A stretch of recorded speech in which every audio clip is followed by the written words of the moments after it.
पूज्य गुरुदेव परम वंदनीय माता जी सूक्ष्म रूप से विद्यमान हैं। नमन करता हूँ, मानव मात्र को प्रणाम करता हूँ। दोस्तों, आदिशक्ति माँ गायत्री प्राणों की देवी, प्राण रूप से संपूर्ण प्राणियों में जीवन प्रदान करने वाली वो आदि शक्ति सनातन सत्ता माँ गायत्री को मैं नमन करता हूँ। दोस्तों, आदिशक्ति माँ गायत्री वैज्ञानिक रूप से अगर इसको हम समझना चाहें तो परम पूज्य गुरुदेव ने बड़े ही सुंदर ढंग से गायत्री माता की अर्थ हमें समझाया है। और गायत्री दो अक्षरों से मिलके बनी है, ज्ञ प्लस त्रि। ज्ञ बोलते हैं प्राण को और त्रि बोलते हैं प्राणों को धारण करने को। तो जो भी प्राणी इस संसार में प्राणों को धारण करके और जीवन जी रहा है, इसका अर्थ है आदिशक्ति माँ गायत्री की अनुकंपा से ही, चाहे वो मानव है, चाहे चिड़िया तोते हाथी कबूतर शेर बंदर चींटी है, वो सभी प्राण से जीवित है। और प्राण संपूर्ण चराचर जगत में संपूर्ण जीवों में जीवन प्रदान करने वाले वो प्राण ही हैं। इन प्राणों को आँखों से दिखाई नहीं देते हैं, सूक्ष्म रूप से हमारी आँखों से ना दिखाई देने वाले ऐसे सूक्ष्म परमाणुओं से इनका अस्तित्व हमें प्राप्त होता है। दोस्तों, मानव जीवन के बारे में हम विशेष तौर से अभी बात करेंगे। मुख्यतः देखा जाता है मानव मस्तिष्क में अरबों खरबों न्यूरॉन्स होते हैं और ये हमारे मस्तिष्क में ऐसे ही पड़े रहते हैं।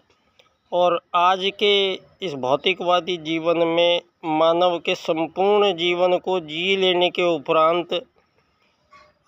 देखा गया है कि न्यूरो हॉर्मोन्स को बहुत ही कम मात्रा में हम लोग उपयोग कर पाए हैं। अधिकतम 6-7% न्यूरॉन्स को ही हमारे पूरे जीवन में हम उपयोग में ले पाते हैं। और एक अपार ऊर्जाओं का भंडार हमारे मस्तिष्क में ज्ञान तंतुओं के रूप में हमारे इस कोठरी में सुरक्षित रहता है। दोस्तों, दूसरा शरीर का अंग मुख्य हमारे फेफड़े हैं। फेफड़ों में भी मानव अपने जो सांस लेने का उथला क्रम है, उसके अनुसार फेफड़ों का 1/3 भाग ही अधिकतम लोग जीवन में प्रयोग कर पाते हैं। यदि अध्यात्म को हमें समझना है तो अध्यात्म एक विज्ञान है और ये विज्ञान उच्च कोटि का एक ऐसा विज्ञान है जो इसी मानव देह के अंदर इतनी ऊर्जाओं को समेटे हुए बैठा है कि जितनी संपूर्ण ब्रह्मांड में आप लोग अपनी पहुंच बनाने के लिए जितनी शक्ति की आवश्यकताएं हैं, वो शक्ति हमारे इसी मानव देह में विराजमान है। दोस्तों, आदि पूर्वज धरती पर प्रथम मानव आगमन काल यहाँ भारत में हुआ है। अब ये सारी दुनिया में विभिन्न पुरातत्ववेताओं की शोधें और खोजें सारे संसार में आज ये घोषणा करती हैं कि धरती पर पहला मानव भारत में आया और भारत में मनु पहला वह मानव है जिसको जर्मनी में मनस भी कहते हैं, अंग्रेजी में मैन कहते हैं, और वो मनु ही हैं। तो मनु के जो पहला परिवार है वो पहला परिवार ही आर्य परिवार कहलाया है। बहुत सारे इतिहासकारों ने और इस मध्यकाल में हमारे सनातन भारत को बिसराया है, झुठलाया है और इन 2500 सालों की मानव जीवन के आगमन के संबंध में त्रुटिपूर्ण व्याख्याएं धरती पर प्रसारित की गई हैं। फलतः परिणाम ये हुआ है कि मानव इस भौतिकवाद के जंजाल में उलझाने के लिए मानव को षड्यंत्र पूर्वक यहाँ एक ऐसी राजनीतिक व्यवस्था का निर्माण मानवों द्वारा पिछले 2500 वर्षों में हुआ है। और मानवों के बीच तमाम प्रकार के विभेद और विभाजन यहाँ पर मानवों के बीच धरती पर आज दिखाई देते हैं, जो युद्धों के रूप में इनकी परिणति हजारों साल से मानव की कत्लेआम जारी है। दोस्तों, आज ये पुनः एक समय आया है जिस समय पे हम पुनः एक पर्यवेक्षण के तौर पर सारी मानव जाति के सारे जीवन कालों को हम देखते हैं। तो ये सिद्ध होता है कि प्रथम मानव आगमन काल के समय वो इतने उच्च कोटि के वैज्ञानिक इस धरती पर आए थे, जिन्होंने उन वैदिक सूत्रों को, जिन सूत्रों की वजह से पूरे ब्रह्मांड की संरचना हुई है, उन वैदिक सूत्रों को हमारे उन आदि पूर्वजों ने अपने सूक्ष्म ज्ञान से उनको पकड़ा है और उनको समझा है और उन सूत्रों की यहाँ व्याख्याएं की हैं। और हजारों साल की आयु लेके मानव सतयुग के माध्यम से धरती पर आया है। सतयुग में मानवों के बीच किसी भी प्रकार का कोई राजा प्रजा, कोई दंड दांडिक की आवश्यकता नहीं थी, क्योंकि उच्च कोटि के हमारे आदि पूर्वज स्वयं को पहचानते हुए आत्मवत सर्वभूतेषु और वसुधैव कुटुम्बकम 2 वैदिक सूत्रों के अनुसार अपने जीवन काल का निर्धारण करते हुए और धरती पर किसी भी प्रकार की कोई समस्या उन लोगों के बीच में उपस्थित नहीं हुई है। अब ये जो बाद के काल में आर्यों में से ही बाद में कुछ लोगों ने आर्य पद्धति को फॉलो नहीं किया और श्रेष्ठताओं का वर्ण नहीं किया, फलतः उन लोगों ने दूषित आहार विहार ग्रहण करना प्रारंभ किया। परिणाम रहा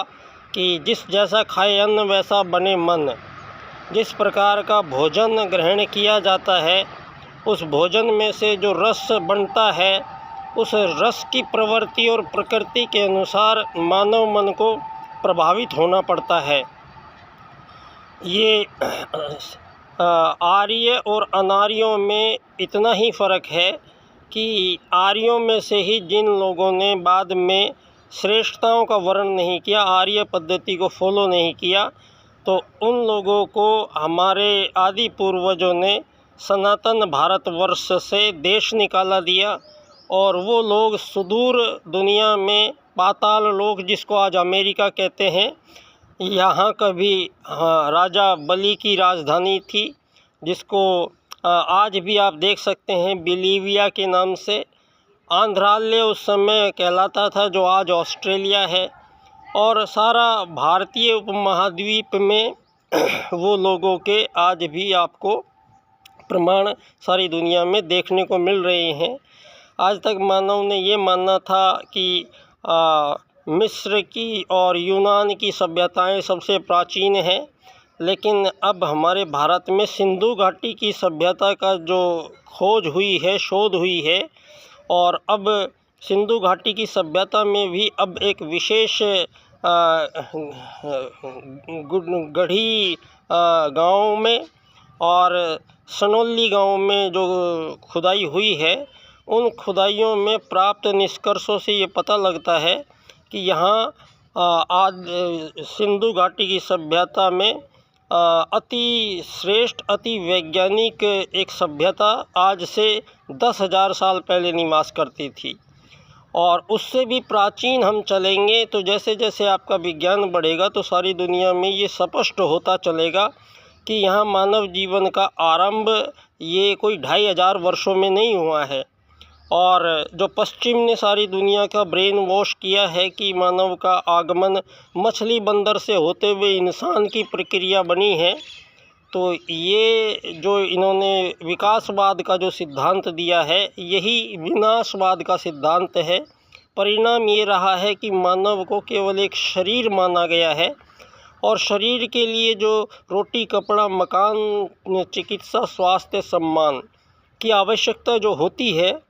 उन आवश्यकताओं को ही मानव का संघर्ष बना दिया गया है और मानव का लक्ष्य रोटी कपड़ा मकान घोषित किया गया है। ये पिछले 2500 वर्षों में हमारे वैदिक सूत्रों को तोड़ा गया है, आत्मवत् सर्वभूतेषु को तोड़ा गया है और वसुधैव कुटुम्बकम के सूत्र को तोड़ा गया है। इन्हीं का परिणाम है आज सारे विश्व के संपूर्ण मानवों के बीच अंतहीन युद्ध, शोषण, वध, हत्याओं का एक लंबा सिलसिला चला आ रहा है। आज पुनः ये हमारा सौभाग्य है कि उसी ऋषियों की उस पावन भूमि से पुनः हमारे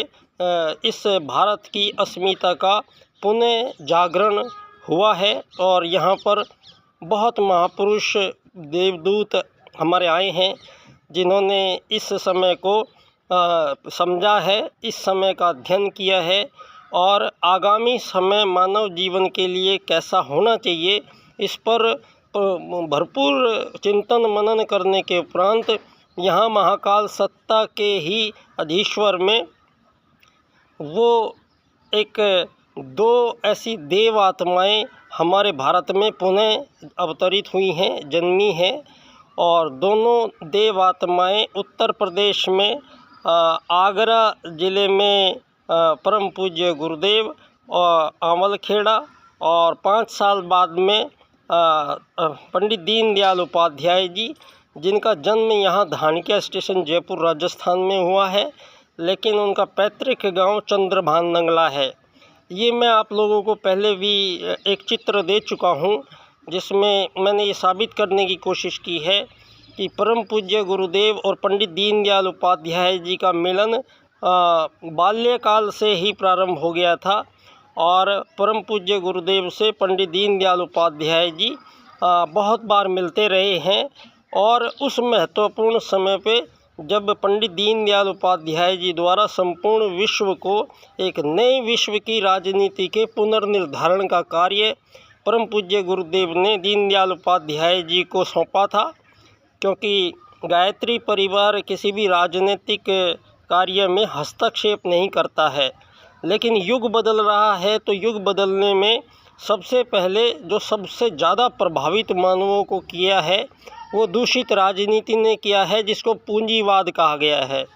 और पूंजीवाद को मानवीय षड्यंत्र के तहत धरती पर इम्प्लीमेंट किया गया है। इसी बात का खुलासा पंडित दीनदयाल उपाध्याय जी अपने अर्थायाम के राजनीतिक सूत्र से स्पष्ट करते हैं और कहते हैं मानवों के बीच किसी भी प्रकार का विभेद जो हुआ है ये मुख्यतः कोई अमीर बनेगा या कोई गरीब बनेगा, ये प्रणाली बनने और बनाने की यही पूंजीवाद कहलाई है और इससे पहले मानवों को इस तरह का कोई बनने बनाने का विधान यहाँ पर नहीं था। इस पूंजीवाद के कारण ही सारे संसार में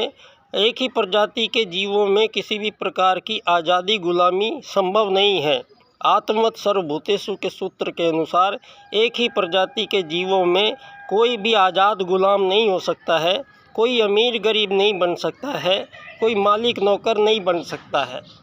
तो ऐसी परिस्थिति में जहाँ सारे संसार को भ्रमित होना पड़ा है, इसमें अब पुनः उन दो वैदिक सूत्रों का यहाँ अनुसंधान किया गया है और इन दोनों वैदिक सूत्रों को संसार को पुनः इम्प्लीमेंट करने का ये समय है और इस समय को पंडित दीनदयाल उपाध्याय जी अपने 4 राजनीतिक सूत्रों से संपन्न करते हैं। ये सूत्र आर्थिक लोकतंत्र द्वारा अर्थायाम आधारित एकात्म मानववाद की स्थापना से अंत्योदय की प्राप्ति जब हम करेंगे तो सारे संसार के मानवों को एक नए विश्व की राजनीति में प्रवेश करने का मौका मिलेगा। तो ना कोई अमीर होगा, ना कोई गरीब, ना कोई मालिक होगा, ना कोई नौकर होगा, सभी मानव धरती के एक यात्री की हैसियत से आए हैं और सारे यात्री धरती पर एक ही समान होते हैं। तो यात्रियों के बीच किसी भी विभाजन और विभेदों को समाप्त करते हुए पंडित दीनदयाल उपाध्याय जी सारे विश्व राजनीति का पुनर्निर्धारण अपने इन राजनीतिक सूत्रों से करते हैं और इस विश्व वसुधा को इस युग परिवर्तन प्रक्रिया के अंतर्गत, इस युग निर्माण योजना के अंतर्गत ही ये सारा कार्य पंडित दीनदयाल उपाध्याय जी ने संपन्न किया है। परम पूज्य गुरुदेव को पुनः मैं नमन करता हूँ और बहुत बहुत मानव मात्र को मैं बहुत बहुत धन्यवाद देता हूँ। धन्यवाद बच्चा डॉक्टर।